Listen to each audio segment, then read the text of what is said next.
Hello everyone, welcome back to another video. आज की video में समझेंगे कैसे आप लोग अपने फंड को डिपॉजिट कर सकते हैं किसी भी एक्सचेंज पे, लाइक बाइबिट पे और बाइनेंस पे। इस वीडियो में हम लोग इंडियन एक्सचेंज के बारे में बात नहीं करने वाले हैं, क्योंकि इंडियन एक्सचेंज में आप लोग डायरेक्टली अपने बैंक के थ्रू डिपॉजिट कर लेते हैं। बट वहीं अगर हम लोग बात करें इंटरनेशनल एक्सचेंजेस के बारे में, तो वहाँ पे आप लोग को कोई ऑप्शन नहीं मिलता है बैंक के थ्रू डिपॉजिट करने का। मीन्स आप लोग IMPS नहीं कर सकते या फिर आप लोग UPI नहीं कर सकते। तो उसके लिए क्या अल्टरनेटिव सही होगा? तो जैसा कि मैंने बताया, विड्रॉ के लिए आप लोगों को कि आप लोग कैसे विड्रॉ कर सकते हैं अपने फंड्स को, जिससे कि आप लोग को P2P स्कैम्स का सामना नहीं करना पड़ेगा या फिर आपके साथ P2P स्कैम नहीं होगा। तो आप लोग के दिमाग में है कि विड्रॉल का तो मैंने बता दिया, और डिपॉजिट कैसे करना, यही चीजें आपको जाननी है। तो जैसा कि मैंने आप लोग बताया कि विड्रॉ करने के लिए आप लोग कैसे विड्रॉ कर सकते हैं। अगर आप लोग फर्स्ट टाइम ये वीडियो देख रहे हैं तो मैं आपको बताना चाहूंगा कि विड्रॉ करने के लिए आपको सिंपली जाना है आपके अपने क्रिप्टो करेंसी एक्सचेंज पे, जिसपे भी आपका फंड है, लाइक बाइनेंस पे है या फिर बाइबिट पे है या फिर किसी भी ऐसे एक्सचेंज पे है जिसपे कि डायरेक्टली बैंक में पे आउट नहीं मिलता है। तो उसके लिए आपको करना क्या है, सिंपली आपको अपने फंड को वहां से ट्रांसफर करना है CoinDCX पे।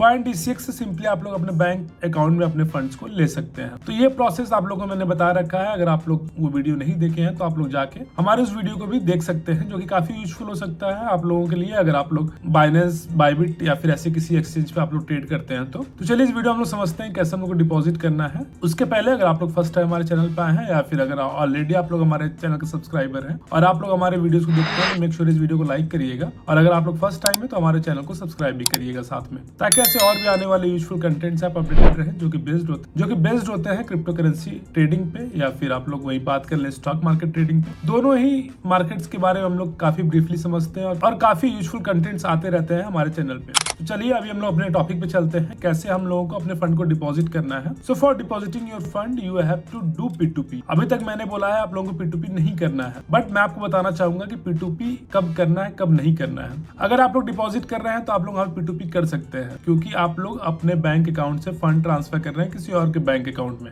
आप लोग ले नहीं रहे हैं अपने बैंक अकाउंट में। अगर आप लोग लेते हैं अपने बैंक अकाउंट में तो उसमें रिस्क क्या होता है, मैं वो आपको बताना चाहूंगा। सपोज कि कोई एक सुरेश नाम का लड़का है, वो आपसे आपके क्रिप्टोज को बाई करता है, और जो सुरेश लड़का रहता है वो किसी के साथ फ्रॉड किया हुआ है या फिर किसी का पैसा अपने अकाउंट में मंगाया हुआ है। तो वो करेगा क्या, उसने तो फ्रॉड किया है, वो आपसे क्रिप्टोज को बाई कर लेगा और आपको फंड ट्रांसफर कर देगा। बट जो हमारे इंडिया में साइबर सेल है या फिर जो भी उनकी गाइडलाइंस है, जो भी रूल्स है, उनका ये रूल है कि सपोज कि अगर किसी ने फ्रॉड किया है, वो पैसा अगर आपके अकाउंट में जाता है तो वो आपके अकाउंट को बिना कुछ पूछे, बिना कुछ समझे आपके अकाउंट को ब्लॉक कर देंगे। हो सकता है आप लोगों के साथ हुआ भी हो, कई लोगों के, मेरे साथ तो हुआ है, तो मैं उन चीजों को आपको काफी ब्रीफ में बता सकता हूँ। और मेरे नोन काफी लोग हैं जिनके साथ ये सब चीजें हुई हैं। तो इससे क्या होगा कि आप लोगों ने कुछ भी फ्रॉड नहीं किया है, बट आप लोग का जो अकाउंट है वो फ्रीज हो जाएगा और वो जल्दी ओपन नहीं होगा। ये चीज आप हमेशा ध्यान में रखिएगा। अगर आपका अकाउंट फ्रीज हो जाएगा तो जल्दी ओपन नहीं होगा। सो उससे आपको हमेशा बच के रहना है कि आपको कोई भी P2P नहीं करना है, क्योंकि जो आपसे क्रिप्टो बाई करेगा वो तो USDT के फॉर्म में अपने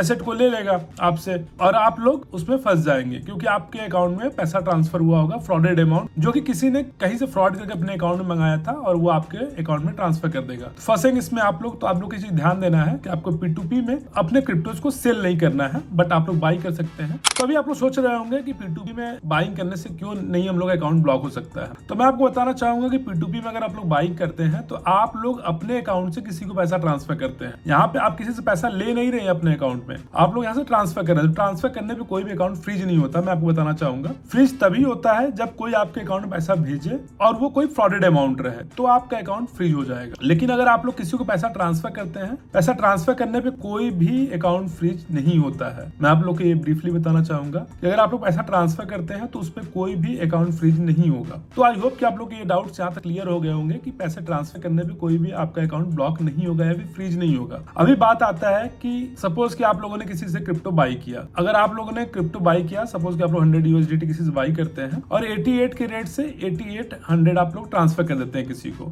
जैसा कि आप लोग जानते होंगे कि पहले पैसे को ट्रांसफर करना पड़ता है जो भी सेलर है उसको। सपोज कि आप लोगों ने ट्रांसफर कर दिया किसी को 8800 रुपीज, देन आफ्टर वो क्रिप्टोज को रिलीज नहीं कर रहा है, तो इसके लिए क्या करना चाहिए आप लोगों को, या फिर क्या कर सकते हैं आप लोग। डोंट वरी, आप लोग इस वीडियो को पूरा देखिए, बिना किसी पार्ट को स्किप किए हुए आप लोग समझ जाएंगे कि आप लोगों को क्या करना है, कैसे करना है। तो सपोज कि आप लोगों ने किसी को पैसा ट्रांसफर किया और वो उधर से क्रिप्टो रिलीज नहीं किया, तो आपके पास बहुत सारे ऑप्शन होंगे। पहला तो जिस एक्सचेंज पे आपने बाई किया है उसके कस्टमर केयर सपोर्ट से आप बात करेंगे, उनको सारे डिटेल्स भेजेंगे, लाइक आप जो भी पेमेंट किए हुए हैं उसका स्क्रीनशॉट, और वो लोग भी आपके चैट्स को एक्सेस कर लेंगे। और मैं आपको रिकमेंड करूंगा, जब कभी भी आप किसी से क्रिप्टो बाई करें, आप उनसे बात जरूर कर लें मैसेज में। उस प्लेटफॉर्म के मैसेज बॉक्स में आप लोग उससे जरूर से मैसेज करके चैट कर लें, ताकि इनकेस अगर कस्टमर केयर सपोर्ट चेक करता है आपके चैट्स को तो वो लोग देख पाएंगे वहां पे कि आपने क्लियरली उनसे बोला हुआ है कि आप पैसा ट्रांसफर कर रहे हैं, और उनसे उनका फोन नंबर भी ले लें ताकि सारे कंफर्मेशन को वो लोग देख पाए। तो पहला चीज आप लोग ये कर लीजिएगा कि जब भी आप किसी क्रिप्टो बाई करिए,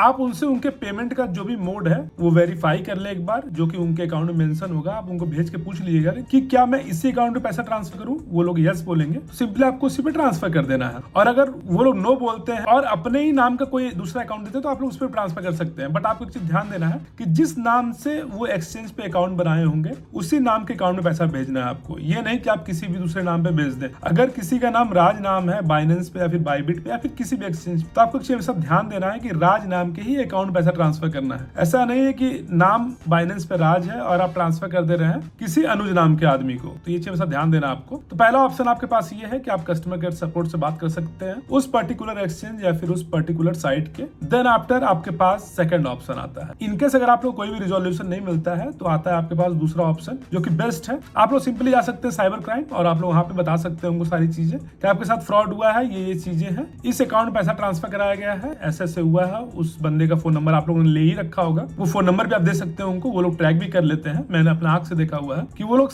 डायरेक्टली ट्रैक करते हैं जो भी फ्रॉड किया होता है या उनसे रिलेटेड जो भी नंबर उनके पास होते हैं वो उनको ट्रैक करते हैं। तो आप लोग सिंपली ले जाकर वो फोन नंबर उनको दे दीजिएगा। तो आपके पास ये दो ऑप्शन है। और तीसरा ऑप्शन आपके पास मैं एक आपको बताना चाहूंगा, ये मेरा रिकमेंडेशन है और ये मेरा आपको एक सुझाव है या फिर आप कह सकते हैं सजेशन है कि आपको कभी भी एक बड़े अमाउंट में क्रिप्टोज को बाई नहीं करना है P2P के थ्रू। अगर आप लोग को 1000 USDT बाई करना है तो मैं आपको रिकमेंड करूंगा कि आप लोग 100 USDT करके बाई कर सकते हैं 10 टाइम्स में। कभी भी आप एक बड़ा अमाउंट किसी को ट्रांसफर मत करें, क्योंकि हो सकता है आपके पास बहुत सारे ऑप्शंस है कि आप लोग किसी भी एक्सचेंज के कस्टमर केयर से बात करके अपने फंड को रिलीज करा सकते हैं या फिर साइबर क्राइम में कंप्लेंट डाल सकते हैं। बट एट द एंड आपको थोड़ी सी परेशानी होगी, थोड़ी सी स्ट्रेस होगी। तो मैं आपको रिकमेंड करूंगा कभी भी आप अगर बाइंग करना चाहते हैं तो छोटे अमाउंट में क्रिप्टोज को बाई करें। तो इससे ये होगा कि अगर आपके साथ अगर कोई एक स्कैम करता है तो आप लोग वेट कर सकते हैं, जब तक वो रिजॉल्व ना हो तब तक आप लोग दूसरी बाइंग मत करिएगा। तो ये 3 पॉइंट्स आपको हमेशा ध्यान देना है P2P में बाइंग करते हुए। सो आई होप कि आप लोगों को समझ में आ गया होगी क्या क्या चीजें हमें ध्यान देना है, कैसे हमें बाइंग करना है। और इनकेस अगर कोई क्रिप्टोज को रिलीज नहीं करता है या फिर आपके साथ फ्रॉड करता है तो आपको क्या करना है, तो ये चीज हमेशा ध्यान देना है आपको। और एक चीज मैं आपको और बताना चाहूंगा जो मैं देखता हूँ कि काफी यूजर्स के साथ होता है, काफी लोग स्कैम करने की कोशिश करते हैं। मैं भी P2P किया हूँ तो मुझे पता है ये चीजें। लोग आपसे एक्स्ट्रा मनी डिमांड करते हैं। तो आपको मैं एक चीज बता दूं, कभी भी कोई भी आपसे 1 रुपया अधिक मांगे, अगर आप लोग USDT बाई कर रहे हैं, अगर USDT का दाम 12,000 रुपए है, आप लोग 12,000 का ऑर्डर प्लेस किए हुए हैं और 12,000 ही ट्रांसफर किए हुए हैं, उसके बाद आपको किसी को 100 रुपए भी ट्रांसफर नहीं करना है। ये चीजें मैं आपको बता रहा हूँ। कभी भी कोई भी आपसे 100 रुपए की भी डिमांड करे, 1 रुपए की भी डिमांड करे, उसके ऊपर आपको नहीं ट्रांसफर करना है। आपको ये नहीं सोचना है कि आपके 12,000 जा चुके हैं या फिर कोई भी फंड जा चुका है, क्योंकि कोई नहीं ले सकता। अगर आप लोग बैंक से ट्रांसफर किए हैं कोई भी आपका फंड नहीं ले सकता। तो मैं आपको बताना चाहूंगा कि कभी किसी को एक्स्ट्रा मनी पे मत करिएगा, जितने का ऑर्डर हो उतना ही ट्रांसफर करिएगा। पहली चीज। दूसरा चीज ये कि आपको एक बड़े ऑर्डर को प्लेस नहीं करना है, आपको छोटे छोटे अमाउंट्स में बाई करना है USDT को या फिर जिस भी क्रिप्टो का आप बाई करना चाहते हैं। देन आफ्टर आपको एक लास्ट और सबसे ज्यादा इंपॉर्टेंट जिसको ध्यान में रखना है कि अगर कोई क्रिप्टोज को रिलीज नहीं करता है तो आपको वेट नहीं करना है, आपको उनकी बातों में नहीं आना है। वो आपसे फोन पे कुछ भी बोले, हो सकता है आपसे ये बोले कि नहीं मेरा अभी नेटवर्क नहीं है, मेरे साथ ये प्रॉब्लम है, अभी मेरा फोन नहीं है, मैं कर दूंगा, फोन करके कुछ भी बोले, आपको कुछ नहीं सुनना है, किसी से फैमिलियर होने की जरूरत नहीं है। अगर वो लोग विद इन गिवन टाइम अगर USDT को रिलीज नहीं करते हैं या फिर किसी भी क्रिप्टोज को रिलीज नहीं करते हैं तो आपको उनसे कोई भी बात या फिर कोई भी कन्वर्सेशन नहीं करना है। सिंपली उनकी बातों में नहीं आना, आपको ना तो कोई एक्स्ट्रा मनी पे करना है ना तो आपको वेट करना है। सिंपली आपको वहां से अपील को रेज करना है। इनकेस अगर आप लोग को नहीं पता है कि अपील को कैसे रेज करते हैं तो आप लोग इस वीडियो के नीचे कमेंट करिएगा, हम उस पर भी एक वीडियो बना देंगे कि कैसे अपील को रेज करते हैं और कैसे कस्टमर केयर सपोर्ट्स को अपने प्रूफ्स को भेजते हैं। और अगर आपको ये भी जानना है कि कैसे आप लोग को साइबर क्राइम पोर्टल पे अपने कंप्लेंट्स को रेज करना है, इनकेस अगर आप किसी को पैसा ट्रांसफर करते हैं और कोई भी वो रिप्लाई नहीं देते हैं तो आप लोग कैसे साइबर क्राइम पे जाके अपने कंप्लेंट को रेज कर सकते हैं। सो आई होप कि आप लोग ये वीडियो अच्छा लगा हो और आप लोगों के लिए काफी यूजफुल रहा हो। इनकेस अगर मैं कोई भी पार्ट स्किप किया हूं या फिर कोई भी पार्ट मैं छोड़ दिया हूं इस वीडियो में तो मेक श्योर आप लोग इस वीडियो नीचे कमेंट करिएगा उस टॉपिक को। हम लोग ट्राई करेंगे आपकी क्वेरीज को रिजॉल्व करने के लिए कमेंट सेक्शन में ही। इनकेस अगर मैं नहीं कर पाता हूं तो आप लोग डिस्क्रिप्शन बॉक्स में दिए गए सोशल मीडिया हैंडल्स पे मैसेज कर सकते हैं, हम लोग वहां पे रिप्लाई करेंगे। इनकेस अगर आपकी क्वेरीज को हम लोग रिजॉल्व नहीं कर पाते हैं कमेंट में या फिर मैसेजेस में तो we will try to make another video on that topic. और अगर इस टॉपिक के अलावा भी आपके पास कोई भी क्वेरी है या फिर कोई भी डाउट है या फिर कोई भी इस पे आपको वीडियो चाहिए तो मेक श्योर आप लोग उसको भी इस वीडियो के नीचे कमेंट करिएगा और इस वीडियो को लाइक करना मत भूलिए। भूलिएगा, ताकि हमें मोटिवेशन मिलता रहे ऐसे और भी वीडियो बनाने के लिए। सो आज की वीडियो में इतना ही, मिलते हैं किसी और वीडियो में, तब के लिए bye and have a good day.